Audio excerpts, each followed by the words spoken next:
Time now for our international press review in the papers. Once again, Gaza dominating the headlines. Here to talk about that and other issues as well is Catherine Norris-Trent. Catherine, take it away. Hi, Mark. Yeah, as you said, the conflict in the Middle East really dominating lots of today's papers, especially since some rockets were fired into Israel from Lebanese soil yesterday. A lot of that's featuring in the coverage. The Lebanese daily L'Orient Le Jour, they have a kind of whodunit article trying to find out who could have fired these rockets. Hezbollah say they didn't. The Lebanese government condemned the rocket fire. So L'Orient Le Jour looks at who could have done it. And there's a phantom group, an unknown group apparently, who could have fired these rockets. L'Orient Le Jour speculates, although they insist it is speculation, that it could be Al-Qaeda fighters from Palestine.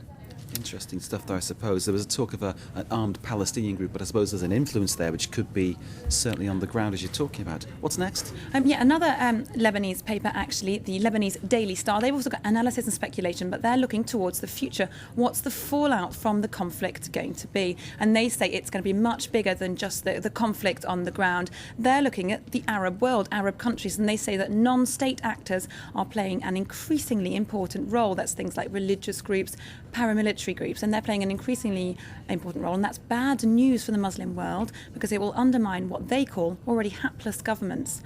On the other side of the border in Israel, their reporters gone on the ground in northern Israel near the border with Lebanon to see what locals made of that rocket fire yesterday. They spoke to a local business and they say actually it was business as usual. They're used to violence after the 2006 conflict with Hezbollah around that border area. What people can actually just live with and accept, isn't it?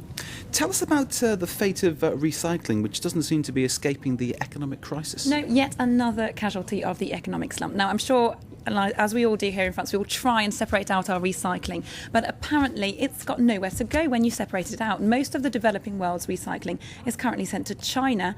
The Guardian, the UK newspaper, they have a story that 80% of China's recycling plants have already closed and that the rest are under threat because no one is buying the recycled products that are produced, the leftover paper and cardboard that are produced, because the Western world is not buying. There's some graphs in the paper as well that show the Western world is not buying this material. People aren't buying products, so the prices have slumped, and lots of those very poor people in China who sort out the recycling rubbish are now on the scrap heap themselves. And obviously with the stuff that we all recycle, it's just, I presume, clogging up space in ports and other storage sites all around the world. Absolutely. Who knows where it is?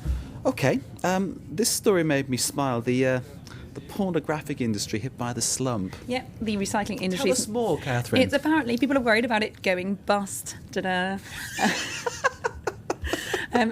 Two pornography moguls in the United States, Hustler founder Larry Flint and also the man behind Girls Gone Wild videos. I'll take your word for that one, Catherine. Well, I don't know him personally. They're apparently asking US Congress for a $5 billion bailout. They say that it's Congress's duty to keep people motivated during these depressing times. Well, they should pull the other one, perhaps. And then this next story, a 2-year-old's artwork taking people by storm or fooling apparently, people. most people say abstract art could be done by 2-year-olds. The Independent's got a story that is actually the case. An Australian arts gallery has put some on show. They're going to go ahead with it anyway. OK. And before we leave you, just show you the Parisian there. France doing its bit to save energy, switching off the lights on the Eiffel Tower early every night. Kind of sad, that one, isn't it, a little bit?